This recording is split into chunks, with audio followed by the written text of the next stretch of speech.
Ito guys. Ito guys, unboxing yung advance gift nila sa akin yung sinelebrate ko yung birthday ko. Ito, galing kay, Auntie Norma. Thank you, Auntie Angel. At saka ito, galing kay, wow, ang ganda, pa-dior pa. Tapos ito, galing naman sa friend ko. Thank you, Lynn. Wow, ang ganda. Tapos, sa pa-cake ni Madjo. Thank you din, Madjo, sa pa-cake. At saka ito, kay Ate Aurora.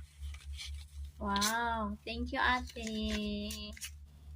Sa uulitin, sana nandito ka pa, Ate Aurora. May miss kita. Oh, diba? Ang daming nagmamahal, no? Diba talagang mabait na, Sarah.